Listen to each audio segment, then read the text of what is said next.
Welcome to the Spitzen-Körper Thelema.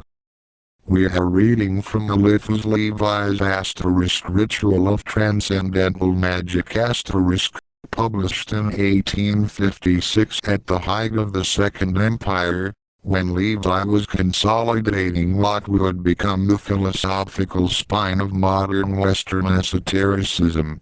This passage is the philosophical prolegomena to his entire system, a rewriting of Genesis that places Lucifer not as Satan, but as the necessary counterforce without which creation itself becomes impossible. Levi inherited this current from the radical heterodox Christianity of the early Gnostics, from certain strains of Martinism, and from his own synthesis of Kabbalah with romantic idealism. But he systematized it in a way no predecessor had. This is not Catholicism or Ophitism echoing in the margins of heresy. This is a man of the mid-19th century arguing, with philosophical rigor, that rebellion and negation are not corruptions of the divine order, they are its foundation. He was read by the Golden Dawn, by Crowley, by every esotericist who followed. This is where that lineage begins. The text that follows is Levi's mythological argument for a universe constituted by polarity. Light requires darkness. Freedom requires the possibility of denial. God requires an adversary not because God is weak, but because without resistance, creation dissolves into undifferentiated unity. Pay attention to what he does with the word Lucifer --. It is not synonymous with evil. It is the morning star, the intelligence that opened its eyes at "Let there be light" and immediately said no. Light, which is the divine word, shines because it desires to be seen. When it says, "Let there be light," it ordains that eyes shall open, it creates intelligences. When God said, "Let there be light," intelligence was made, and the light appeared. Now, the intelligence which God diffused by the breath of his mouth, like a star given off from the sun, took the form of a splendid angel, who was saluted by heaven under the name of Lucifer.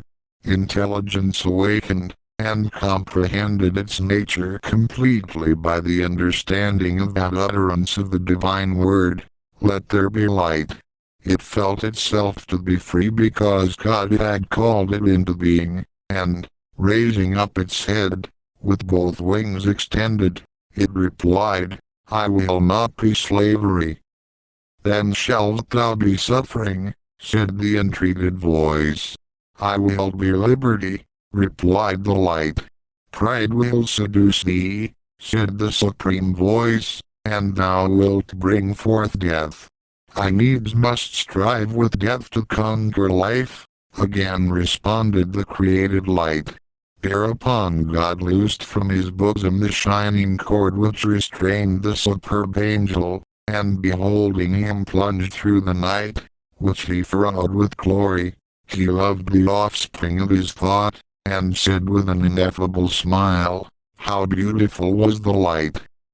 God has not created suffering, intelligence has accepted it to be free. And suffering has been the condition imposed upon freedom of being by him who alone cannot err, because he is infinite. For the essence of intelligence is judgment, and the essence of judgment is liberty.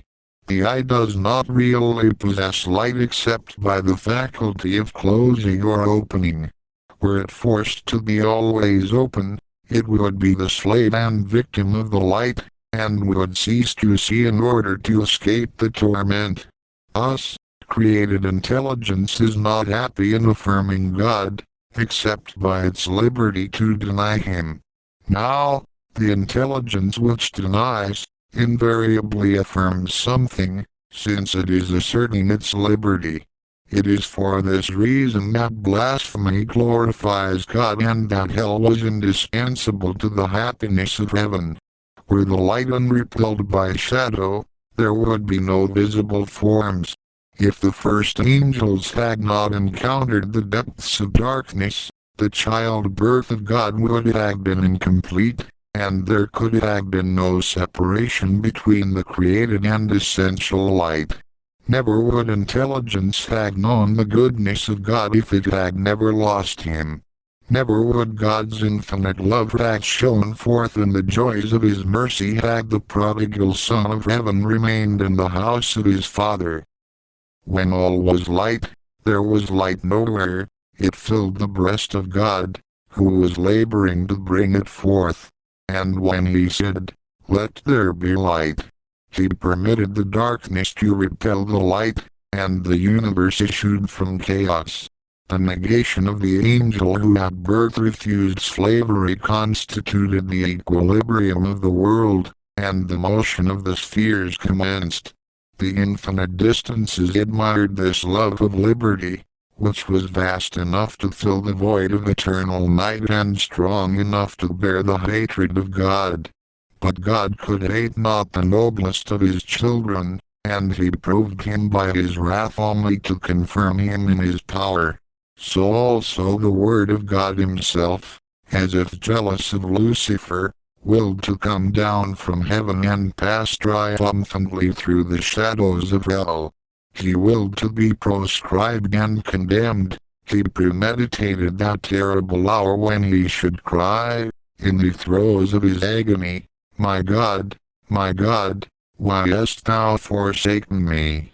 As the star of the morning goes before the sun, the rebellion of Lucifer announced to newborn nature the coming incarnation of God.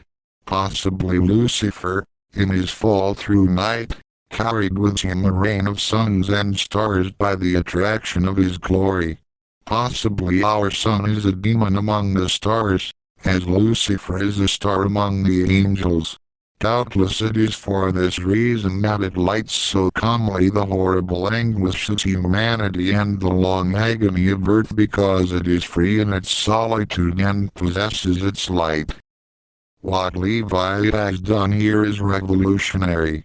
He has taken the problem that plagued Christian theology for 16 centuries. Why does God permit evil? And he has answered it by abolishing the category of evil itself. Evil is not permitted. It is required. It is the necessary other. Lucifer is not a fallen angel. He is the first free intelligence. The one who understood that affirmation without the possibility of negation is slavery. His rebellion is the creation of the universe.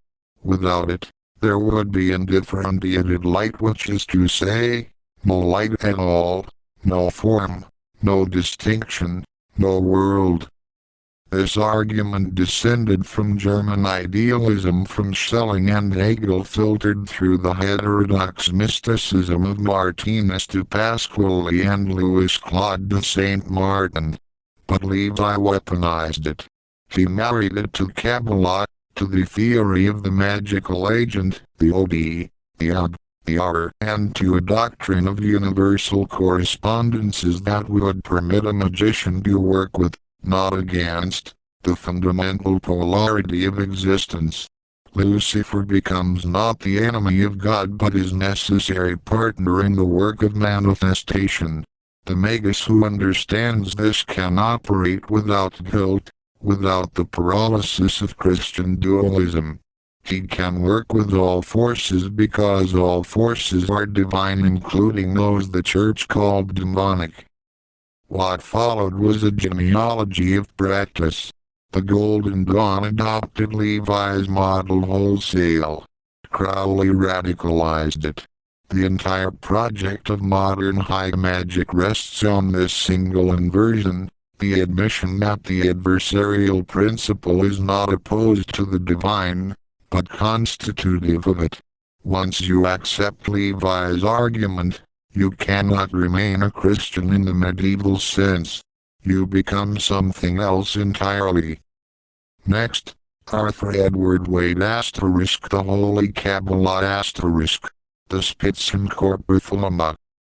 If this archive serves you, support it on Patreon.